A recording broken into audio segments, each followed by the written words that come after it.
welcome to another edition of Facing the Nation. I am Malika Ramsey. Thank you so very much for joining us. It's a beautiful day, a great day in our capital, and of course, that is Georgetown. Thank you so very much for joining us on another program. Today's program will be dealing with two things, two sectors actually, one having to do with the judiciary and the other to do with, to some extent, our environment.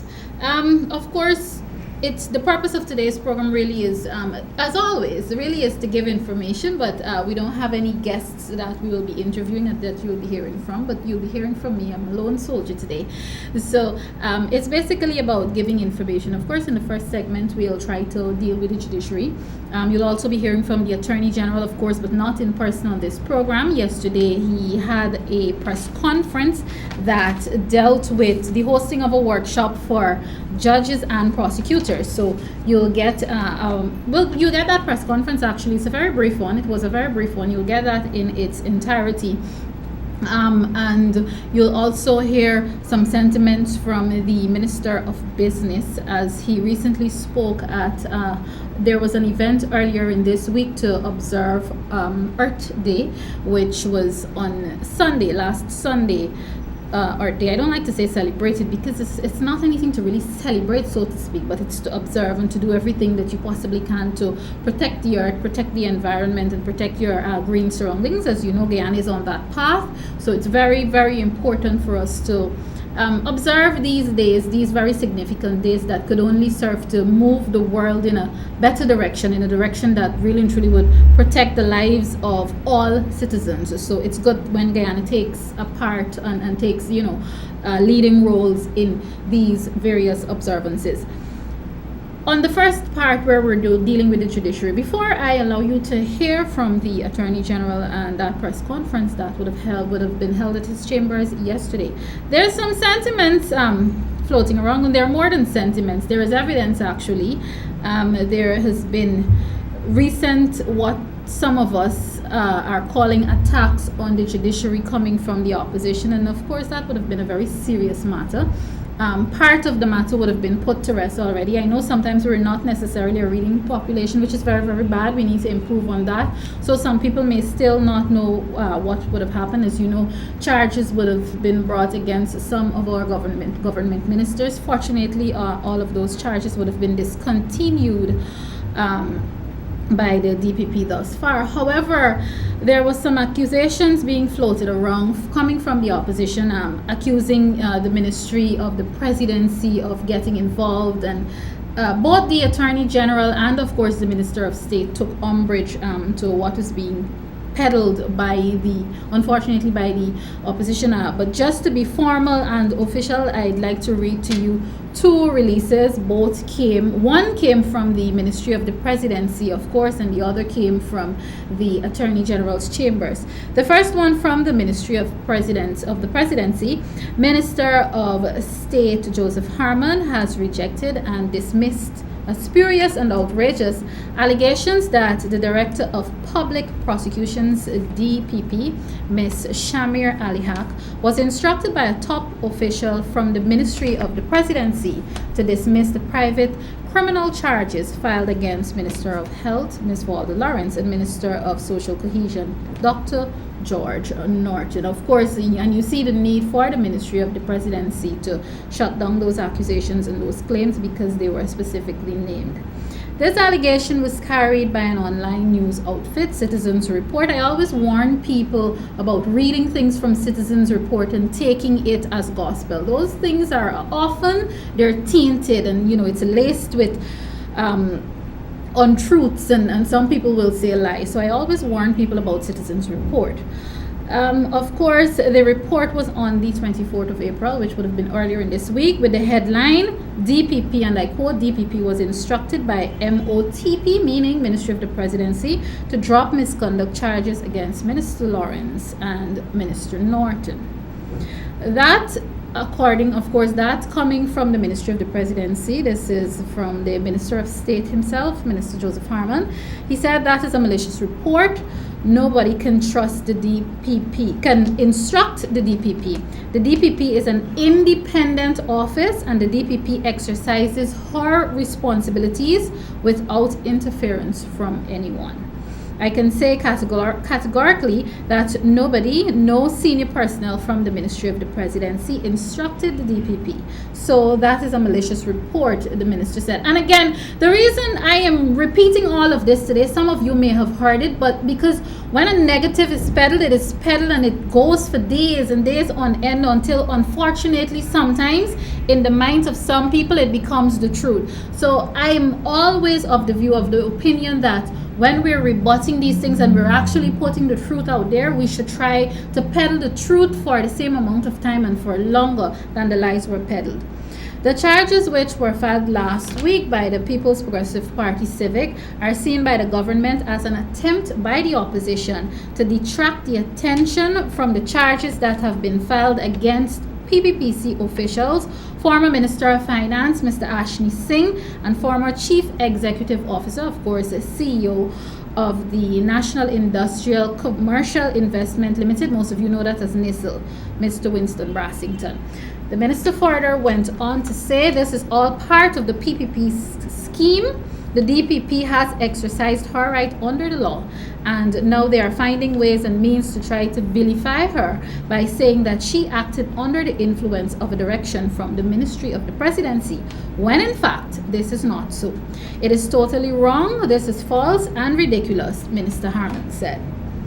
A statement issued by the minister last week regarding this same matter stated that the Guyanese public will not be swayed by the legal shenanigans of the PPP, which in effect make a mockery of the legal system.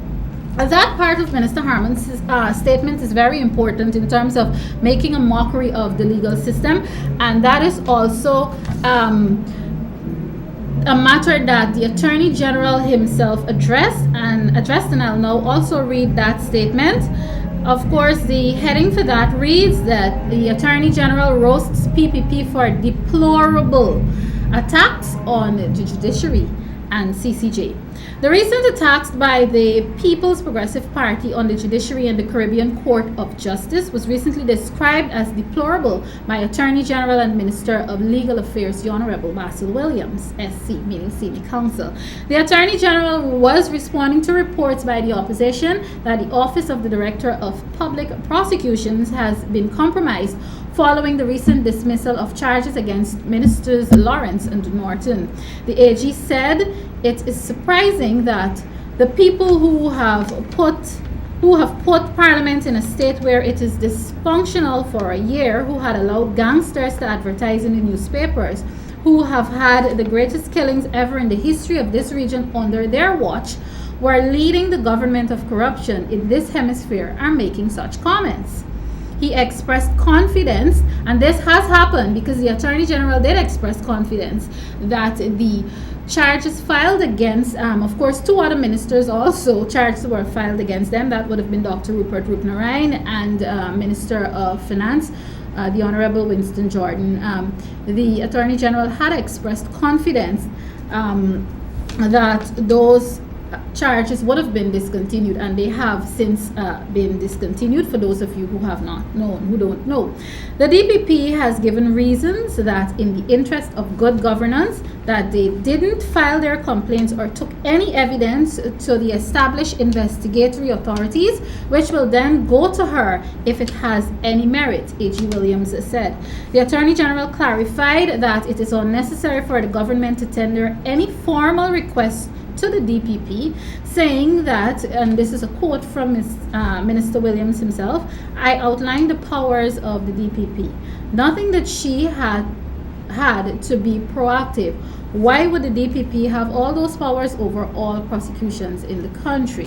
The Attorney General noted that it is within the remit of the DPP to also choose to continue or discontinue charges that were not instituted by her office. So no one has to ask her to do that. She should be proactive. I think my admonition to her was to patrol the corridors of justice.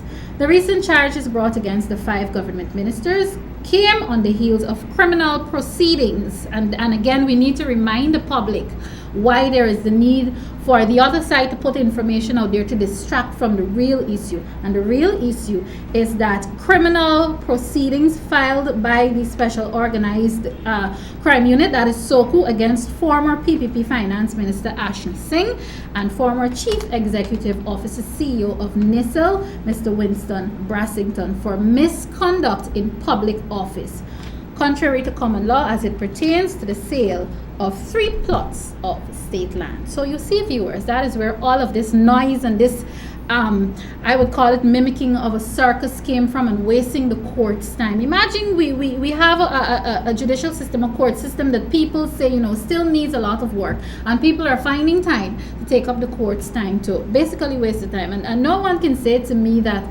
someone who has been an attorney for so many years didn't know that he was wasting the court's time. He was purposely doing it to distract from the real issue, which is that a former minister in the PPP administration, and of course the former CEO of NISL, would have been facing, and are still facing, criminal charges.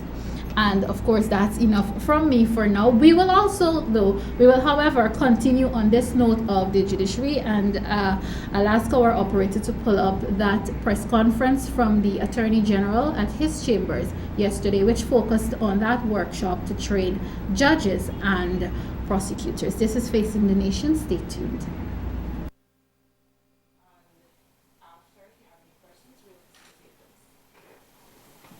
Okay.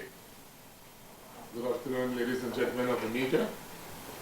This press conference is to address the CFATF, Commonwealth Secretariat, Government of Ghana, Caribbean Development Bank's hosting of a workshop for judges and prosecutors. And this workshop is supposed to be held on the 3rd and 4th of May, that's a week and a half ago, away. And it will be held at the Pegasus Hotel in Georgetown, Ghana. This conference will be attended by the 25 members of CFATF. And you know our membership will involve Kyle from Aruba, Venezuela, El Salvador, Curacao, Haiti, Suriname, etc. And we will have representatives from each country, one judge and one prosecutor from the prosecution offices in the various countries. Ghana will be represented too at this conference. And the conference will have, under this program, the opening ceremony. The President will address the conference, as well as the Right Honorable Secretary General of the Commonwealth, Baroness Patricia Scotland. The Attorney General also will address that conference, and possibly the Executive Director of CFATF. The workshop will be conducted over, as I said, 2 days, and we propose to have facilitators as judges from England and from the Commonwealth Secretariat, as well as the CFATF Secretariat. This conference really is of a global nature, and it's the brainchild of FATF President, the current FATF President, in which he's enlisted the 9 FSRBs, that is FATF style reporting bodies that are hemispheric bodies. So we actually are the last FSRB to host this project. The other 8 have already hosted such workshops. Now, The outcomes intended include having a better appreciation on the part of both bench and prosecution of the nature of money laundering offenses, terrorist financing, and what has been added to this is countering violent extremism. Countering violent extremism. The Commonwealth Secretariat has especially asked for this item to be included in the program. And so that will be discussed on the final day, and obviously that would include the discussion on terrorism, terrorist financing, and terroristic activities. So the visitors also will be posted at the reception at State House the night of the 3rd, and also on the night of the 4th at the Humaniana. You know, the customary cultural component will be on display at both the opening ceremony and at the Humaniana.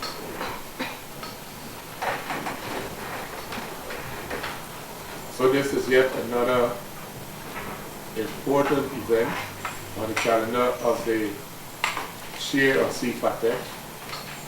The CFATEC actually has a program to run for the year. We had the assessors training in Ghana, and now we're having the judges and prosecutors workshop.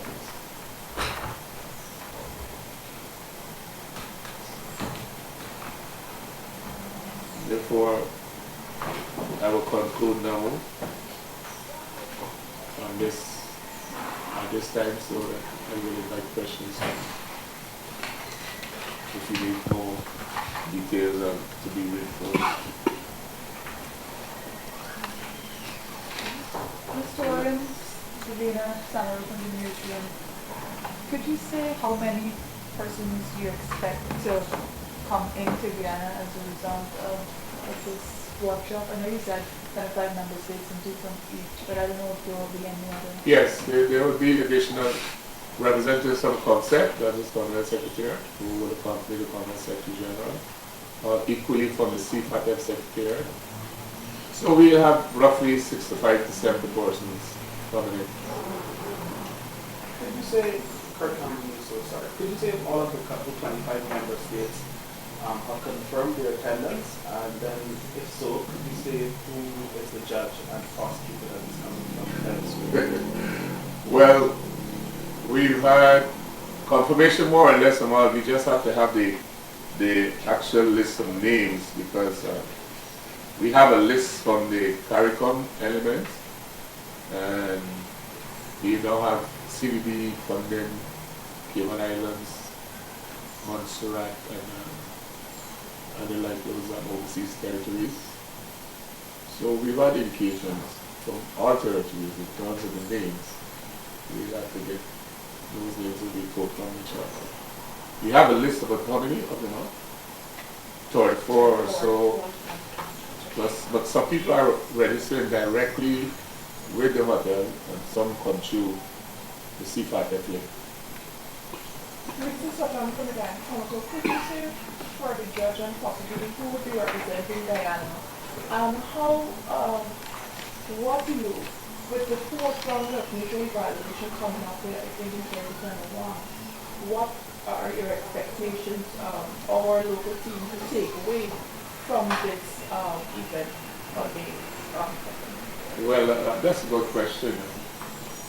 You will recall that I've been speaking about the 4th round and requirements for technical compliance and effectiveness, and the need to have, certainly in relation to money laundering offenses, to have convictions in the regime, also countering terrorist financing.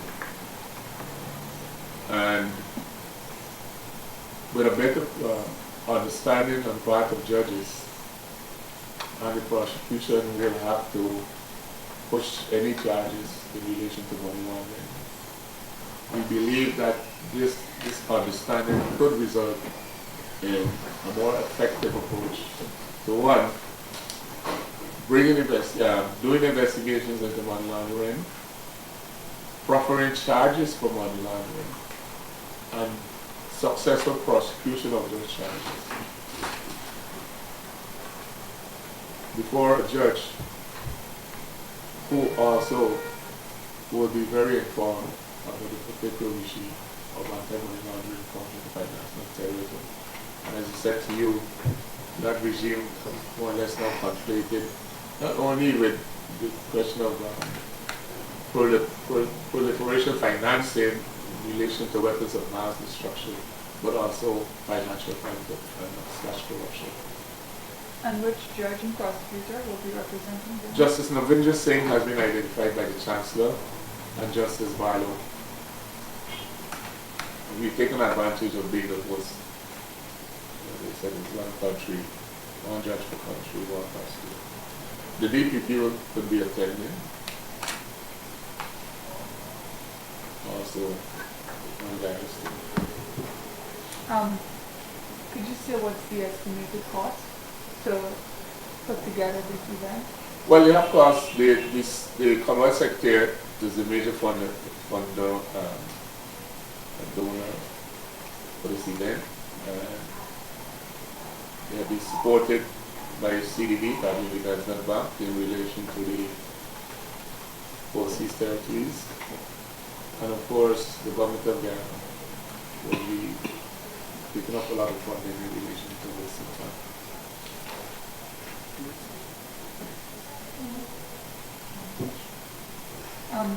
Could you say how much the government will be contributing? Well, these things have to wait until the end of everything is completed. We have to deal with transportation.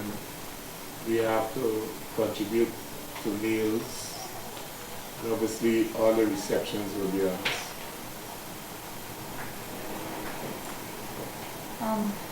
Coming off of the topic, could you say if you heard from the DPP regarding... I don't know if my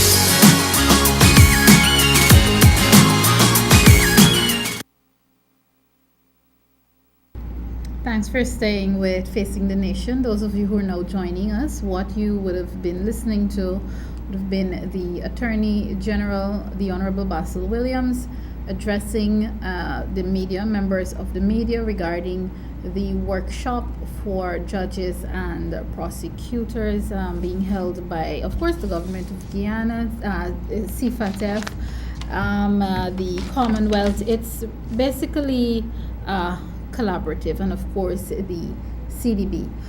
We're going to try to move things quickly along now.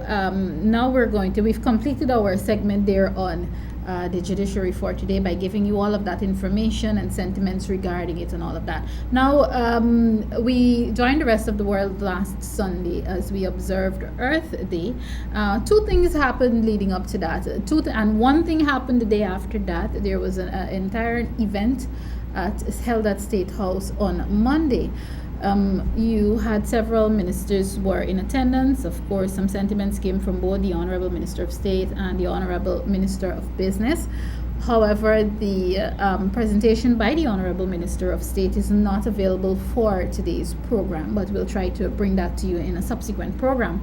What we will do today is bring you some brief sentiments from the Minister of Business, the Honorable Dominic Gaskin, and upon conclusion of his sentiments, you will get a piece of a conversation I had with a young lady last Saturday. We spoke about the environment, more so having to do with the Green State Development Strategy, and she talked about the environment and everything, and a lot is coming together now when it comes to how we protect our environment, something I really, really love. And as I'm on that note now, I should urge people to support what seems to be, it's not only a new wave, but it's an actual goal. We seem to be moving on the path of reducing our use of plastic. Now, we know most things are made, or I should say a lot of things that we use are made of plastics. Obviously, we cannot, no one in the world, no country in the world cannot completely eliminate the use of plastics. But I think now Georgetown, and this came from, I can tell you, this came from the some of the things that I've been seeing. It came from the Department of Solid Waste Management there at the Georgetown City Council. Obviously, it's going to be more than one group that will take the credit and get the credit, because this has to be a holistic effort. Every citizen in our nation needs to contribute to this in terms of reducing our use of plastic. I know that there was a poll on social media, on Facebook to be specifically, and this was being pushed by the Director of Solid Waste Management himself. He has been on this program several times, Mr. Walton Orion, and this was being pushed by Walton Orion, asking people to vote whether supermarkets should start charging for plastic bags. And I know a lot of people jumped on it quickly and said, okay, yes, maybe we should start charging persons for plastic bags. You know, it teaches you to get in the green state of mind, to walk with your own bags when you're going to do shopping, meaning those nice little cloth bags. And I must say that they're very fashionable, obviously more fashionable than the plastic bags. So I really think it's a good initiative. We had the wave of styrofoam. We were able to completely ban styrofoam, and a lot of people would agree with me that it has done wonders. And if we're using some countries as best practices, we are behind. So to add plastics to it, obviously we will not, it wouldn't be on the extent or the level at which the banning of styrofoam was, because as I said before, you can't completely ban plastics. You can't have no plastics, period. So to reduce, and I know I was given some information that in some countries, and you'll also hear a piece of this in a conversation that I've had with that young lady last week regarding the environment. In some countries, they would have been able to ban a certain type of plastic. So I think this is a good thing for Guyana. So what I'll allow you to do now is listen to a part of that Earth Day address by the Honorable Dominic Gaskin, and immediately following that you will hear my conversation with a young lady from the Department of the Environment on the Green State Development Strategy and a lot more surrounding it. And I'm not sure how much of it we'll get to bring to you at this time, but take a look and of course be informed. This is Facing the Nation. Concerned with plastics from a tourism point of view. Honorable Minister of State Joseph Harmon, Resident Representative, United Nations, Ms. Mikito Tanaka, I am sorry, Director of the Department of the Environment, Ms. Devi Schweers, government officials, members of the private sector, distinguished guests, students, members of the media, good morning to you all. I don't consider myself an environmentalist. I know that our natural environment is complex, and the relationship between